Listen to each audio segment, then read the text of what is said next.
name is Sarah Omar, and I'm an assistant professor in Arabic and Islamic Studies here at Georgetown University.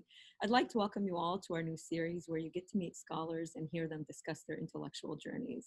My guest today is Dr. Pavel Pavlovitch, professor at Sofia University, St. Clement, Uherski. Dr. Pavlovitch, welcome and thank you so much for being with us today. Welcome, Dr. Omar. I'm very grateful for your invitation, and I'm glad to take part in your very inspiring and nice initiative. Well, thank you so much. So I'd like to have us start by maybe hearing a little bit about yourself and what brought you to your areas of research and study. I think it would be helpful for some of us to just hear some personal experiences so that we can get to know you a little bit better. Thank you very much for that question.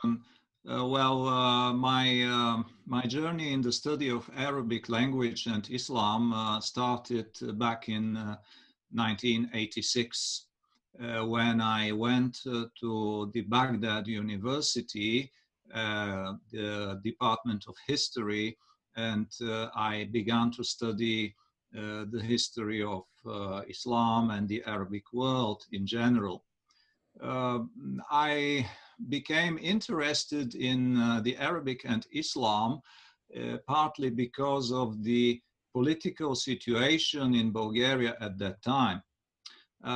There was a policy initiated by the then ruling Communist Party in Bulgaria of assimilating the Muslim population into the Bulgarian society, so to say, turning the Muslims who were of Turkish origins into Bulgarians. And part of this policy was to change their names. So if they had an Arabic or Arab sounding name or a Turkish sounding name, they had to change their name into Bulgarian.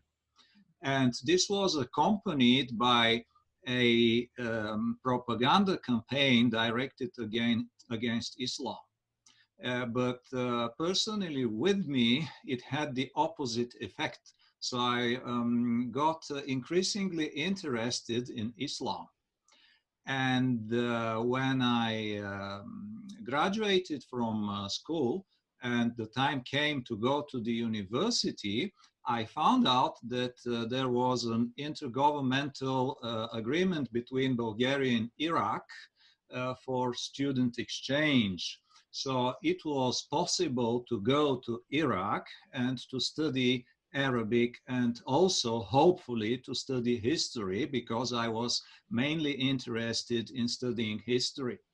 So therefore I applied in 1986 to study in Baghdad history. And it was a bit difficult to study history there because they feared that the local paradigm of teaching history would be different from the established Marxist paradigm in Bulgaria. And they were right, by the way. But you know, in 1986, the political situation has already started to change, thanks to the reforms going on in the Soviet Union. So finally, I could persuade them to let me study history in Baghdad. And probably I became the first Bulgarian student to be allowed to study history in Baghdad, not language, because the previous students who went there in the 60s and the 70s and the beginning of the 80s, they were allowed to study language, but not history, because linguistics were considered to be not so ideologically relevant as history was. And therefore, they let me study history, and I went to Baghdad in the autumn of 1986 without knowing a single word in Arabic. So I went to their Institute for Foreign Students for 1 year, and I remember my first word in Arabic. Probably it predetermined my academic career. So I went to the institute, and the head of the institute Ustad Farouk took a book from the shelf and said, Hada kitab. So kitab was the first word I learned in Arabic. And since then until nowadays, I'm always dealing with al-kitab, be it the Quran or the Sunnah. Wow, that's wonderful and really fascinating and unique, I think. So I guess, you know, you've worked and delved deeply into a number of different topics and issues. You specifically focus on early Islamic history, and you've looked at the questions about traditions and dating and methodology and reconstructing legal and historical traditions. And your last book specifically surveys one single concept, kalala, in the formation of Islam during the 9th century. And so given the focus of your scholarship, what types of questions have you asked over the course of your career, and how have those questions shifted and evolved over time? Well, thank you for that question. This is really a very interesting and complex issue. But you know, when I began my study in Baghdad, in my first year, I studied pre-Islamic history and the history of early Islam. This is quite natural. And because it was very difficult, especially in terms of language, I had to study a lot of poetry and read a lot of difficult texts, linguistically difficult texts. I took this challenge, and I became increasingly interested in the history of early Islam. And when I finished my BA degree and became an MA student in Bulgaria and then a PhD student, this happened to be decisive for my choice of my PhD thesis. So I dealt with the term Allah, the understanding of Allah between the Jahiliyyah and early Islam. So this was my PhD research. And, you know, I increasingly realized that in order to make a successful research dealing with early Islam, I had to have reliable sources. And increasingly, I got involved with the issue of source reliability. So, for instance, when you're dealing with the concepts of the Jahiliyyah, you have only one source, apparently, one source that pretends to be contemporary, and this is the pre-Islamic poetry. Yeah, so I went to the poetry and studied the poetry, also other texts which go back or ostensibly pretend to go back to the early Islam. And it was a big challenge to find out a way of sifting the original information or informations which looks to be original from later accretions or modifications or even tamperings with the text.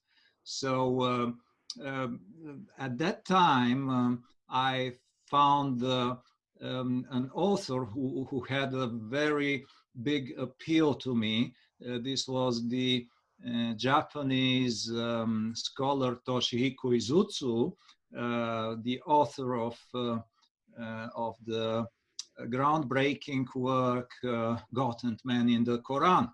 So I was really amazed by his methodology to an extent that my professor told me, you found your person, you found someone who would inspire you to that extent that you follow his methodology so closely.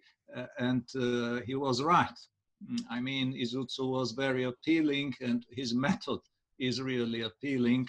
So I relied quite heavily on this method of what he calls semantic analysis in my research. This is to follow the semantic development of a term. And this is very important when we deal with specific terms and contexts. You know, the problem with Izutsu's semantic analysis is that uh, it cannot develop an absolute chronology. You can follow some stages into the evolution of a term, of change of concepts underlying a term. But it is more difficult to say that this evolution began, let's say, in the Jahiliyyah and ended in early Islam, or went on into the early Islam. So I started looking for new methods which could allow me to have not only relative chronologies, but also absolute chronology. So this led me to Hadith and Hadith studies. And there in Hadith, we have a very nice thing called Isnad. Al-Isnad, which is the line of successive transmitters who pass on between themselves chronologically a tradition going back either to the Prophet Muhammad or to one of his companions or to a successor and so on. So I said, well, perhaps the Isnad would give us the answer. And I could give us the answer. So I went to Isnad analysis, which was done in a very nice way by Gautier Yainbo, and then Motzki, who not always agrees with Yainbo, and also other scholars who dealt with this Isnad and Matan analytical terminology. And I realized that, yes, we can use the Isnad to develop a kind of absolute chronology. And on the other hand, we must pay a very close attention to the text, the matan, because it holds a lot of clues as to the development of the text. So somehow I found a convergence between my old love, Izutsu, and terminological textual analysis, and my new passion, the Isnad. So what I do presently is to combine the study of the Isnad with various ways of dealing with the matan. This is crucial, this is very important and critical when we deal with hadith, because there are people who would just take up some hadith, quote it, cite it, without realizing the context, how this hadith developed, how it was used for certain purposes, how its text changed according to different chronological, political, social, etc. circumstances, and so on. So we have to be very careful with hadith.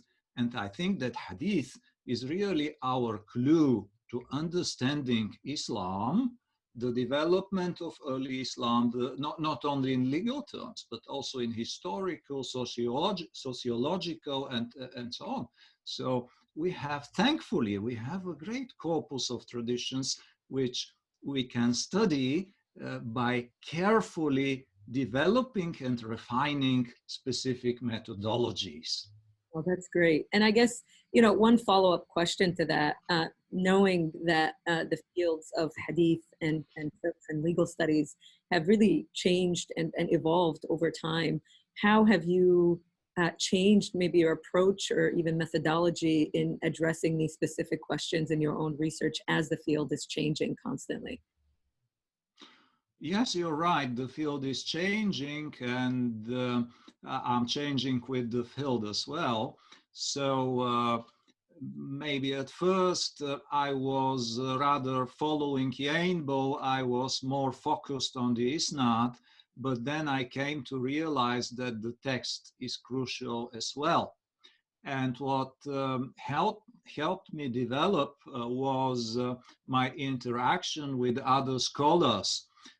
So after Bulgaria became a member of the European Union, I got the possibility to travel and interact with other academic institutions. So in 2008, I traveled to Spain, where I interacted with Maribel Fierro, who is a very nice scholar, very kind scholar. She's a very good specialist in hadith. And I spent 3 months doing research in Madrid, and her supervision and interaction with her really helped me realize new aspects of dealing with hadith. And then in 2013, I went for 2 years to Berlin, where I studied also. I was funded by the European Commission and the Gerda Henkel Stiftung. I could do a lot of research at the Freie Universität Berlin.